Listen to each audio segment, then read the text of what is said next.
उन्होंने कहा कि जब देश के लोग मर रहे हैं, जब मणिपुर के लोग मर रहे हैं, तो हम उनके बीच में जाएंगे। प्रधानमंत्री जी एक बार मणिपुर का नाम लिए हैं, मणिपुर के मुख्यमंत्री को बर्थडे विश करने के, कि इम्फाल के ड्राइवर जो हैं वो आपको कानकोपी नहीं आ रहे हैं, कानकोपी के ड्राइवर जो हैं वो इम्फाल नहीं जा रहे हैं। में सारी बात जो है वो निहित है। जैसा कि आप सब जानते हैं कि ये यात्रा मणिपुर से इसलिए शुरू की गई है, 8 महीने हो गए हैं और मणिपुर में आप सबको ये अनुभव हुआ होगा, ये कांग्रेस पार्टी का दुष्प्रचार नहीं है, हकीकत है कि इम्फाल के ड्राइवर जो हैं वो आपको कानकोपी नहीं आ रहे हैं, कानकोपी के ड्राइवर जो हैं वो इम्फाल नहीं जा रहे हैं। ये कांग्रेस पार्टी नहीं बोल रही है। कांग्रेस पार्टी जब पार्लियामेंट में सवाल को उठा रही थी कि प्रधानमंत्री जी को मणिपुर पे जवाब देना चाहिए, देश के गृह मंत्री को इस मणिपुर के हालात पे जवाब देना चाहिए, तो आप देखिए कि किस तरीके से विपक्ष को बदनाम किया गया। तो राहुल जी उस वक्त आए और राहुल जी देश के प्रधानमंत्री नहीं थे, राहुल जी देश के प्रधानमंत्री नहीं हैं, राहुल जी देश के गृह मंत्री नहीं हैं, रक्षा मंत्री नहीं हैं। तब भी वो उस हालत में सुरक्षा का तमाम हवाला देते हुए उनको रोकने का प्रयास किया गया। उन्होंने कहा कि जब देश के लोग मर रहे हैं, जब मणिपुर के लोग मर रहे हैं, तो हम उनके बीच में जाएंगे। इसीलिए कल भी उन्होंने कहा कि हम मणिपुर इसलिए आए हैं कि हम मणिपुर के अपने भाई और बहनों का आंसू पोंछना चाहते हैं। हम यहाँ पर जो हिंसा की स्थिति है, जो बंटवारा है, उसको समाप्त करके शांति स्थापित करना चाहते हैं। इसलिए भारत जोड़ो न्याय यात्रा की शुरुआत मणिपुर से की गई है। दूसरी बात कि बहुत सारे लोग कह रहे हैं कि न्याय की ज़रूरत आज पड़ी है। नहीं, न्याय की ज़रूरत हमेशा से है, इसीलिए न्याय की बात हमारे संविधान की प्रस्तावना में कही गई है। लेकिन जैसा हमने आपको कहा कि अन्याय की आंधी बह रही है, इसलिए अन्याय की आंधी बह रही है कि संस्थानों को कब्जा कर लिया गया है। अगर मीडिया में सवाल नहीं उठाए जाएंगे लोगों के ऊपर होने वाले अन्याय पर, अत्याचार पर, आप सोचिए मणिपुर में अत्याचार हो रहा है, अन्याय हो रहा है और प्रधानमंत्री जी एक बार मणिपुर का नाम लिए हैं मणिपुर के मुख्यमंत्री को बर्थडे विश करने के लिए। इससे पहले वो कभी मणिपुर का नाम नहीं लिए। तो यह जो संस्थाएं कैप्चर किया गया है, आप देखिए कि रोज़ जिस तरीके से इंस्टीट्यूशन आज की तारीख में न्याय डिलीवर करने में अक्षम होते जा रहे हैं, ऐसी परिस्थिति में न्याय की आवाज़ को बुलंद करना ज़रूरी है अन्याय के खिलाफ।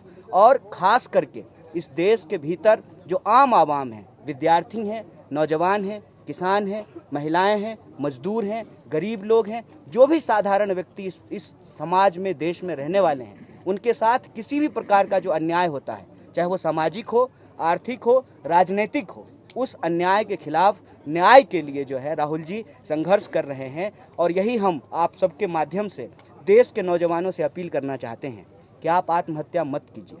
देश के किसानों से अपील करना चाहते हैं कि आप आत्महत्या मत कीजिए। एक साल में 12,000 से ज़्यादा किसान आत्महत्या कर रहे हों। सरकारी आंकड़ा बताता है कि 1 घंटे से कम समय में, मतलब लगभग रोज़ 24 नौजवान हमारे देश में आत्महत्या कर रहे हैं, रोज़ 24। ये प्रेस कॉन्फ्रेंस अगर 1 घंटा चलेगा तो इस दौरान जो है एक नौजवान आत्महत्या कर चुका होगा। तो हम इस देश के किसानों से, नौजवानों से, महिलाओं से, सबसे कह रहे हैं, राहुल जी कह रहे हैं कि डरिए मत, सहिए मत, अन्याय के खिलाफ संघर्ष कीजिए। और यह जो भारत जोड़ो न्याय यात्रा है, इसमें आप भी न्याय योद्धा बन करके, मैं कहता हूँ कि इस देश के आम आवाम को अपना स्वर्णिम इतिहास याद करने की ज़रूरत है। 23 साल की उम्र में भगत सिंह अगर फांसी के फंदे पे झूल सकते हैं देश की आज़ादी के लिए और लोगों के हक के लिए, अधिकार के लिए, न्याय के लिए, तो हमको भी अपने संघर्ष के लिए, अपने न्याय के लिए संघर्ष करना पड़ेगा। जैसे स्वतंत्रता सेनानी होते थे, उसी तरीके से संविधान को बचाने के लिए संविधान सेनानियों की ज़रूरत है। आप न्याय योद्धा बन करके अन्याय के खिलाफ इस भारत जोड़ो न्याय यात्रा में शामिल होइए। और यह जो न्याय यात्रा है, भारत जोड़ो न्याय यात्रा, ये न्याय के लिए है, आम लोगों के लिए है। शहादत 48 में हो गई, चुनाव इस देश में 52 में हुआ था ना सर, तो गांधी जी तो चुनाव नहीं लड़े थे। तो हम ये कह सकते हैं कि गांधी जो है इस देश में न्याय के लिए नहीं लड़े। इस देश में हजारों साल से लोगों को मंदिर प्रवेश नहीं करने दिया जाता था। गांधी जी चुनाव लड़के लोगों को मंदिर प्रवेश नहीं कराए थे। छुआछूत के खिलाफ, वर्ण व्यवस्था के खिलाफ, इस देश के जो आम लोग हैं उनके हक और अधिकार के लिए गांधी जी लड़ रहे थे, सिर्फ चुनाव के लिए नहीं लड़ रहे थे। मैं कह रहा हूँ कि चुनाव हम लड़ेंगे और पूरी मजबूती से लड़ेंगे। देश का सबसे मजबूत विपक्ष पार्टी होने का अपना रोल निभाएंगे, हम उससे भाग नहीं रहे हैं। लेकिन किसी भी संघर्ष को, न्याय को किसी भी जो है लोगों के अधिकार को सिर्फ और सिर्फ चुनाव से सीमित कर देने से उसका आधार छोटा हो जाता है, उसका जो है क्षेत्र छोटा हो जाता है, उसमें शामिल होने वाले लोगों की मानसिकता संकीर्ण हो जाती है। मैं कहता हूं कि जो भाजपा के समर्थक हैं, जो भाजपा के वोटर हैं, क्या उनको न्याय की जरूरत नहीं है? हम इस देश के 140 करोड़ लोगों के न्याय के लिए लड़ रहे हैं। महंगाई से कौन प्रताड़ित नहीं है? महंगाई का जो अन्याय है उससे कौन प्रताड़ित नहीं है? तो हम सबके लिए लड़ रहे हैं, इसलिए हम ये बात कह रहे हैं। ज्ञानेंद्र के 2 सवाल नहीं है।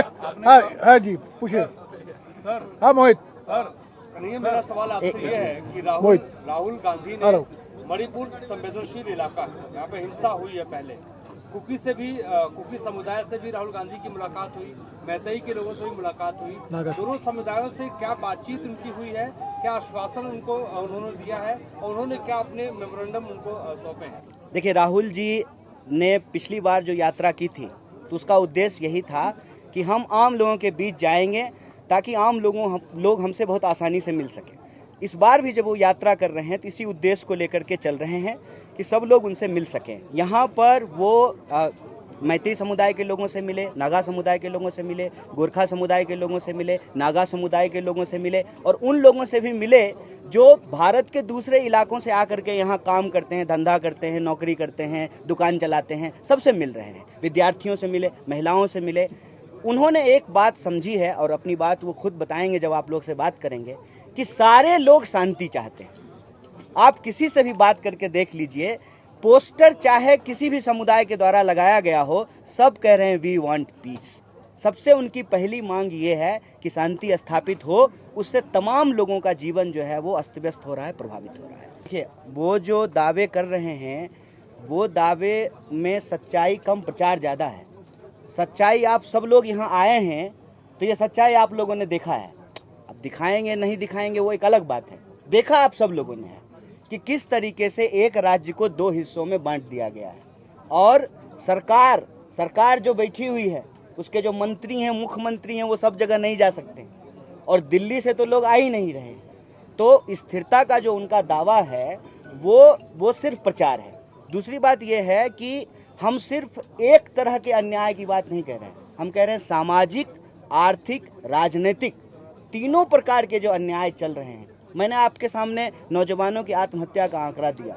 आप देखिए कि किस तरीके से देश में नौकरियां समाप्त की जा रही है, किस तरीके से 45 साल में देश में सबसे ज़्यादा बेरोजगारी है। तो जो रोजगार का सवाल है, महंगाई का सवाल है, जो किसानों की आत्महत्या का सवाल है, महिलाओं के ऊपर होने वाले अत्याचार का सवाल है,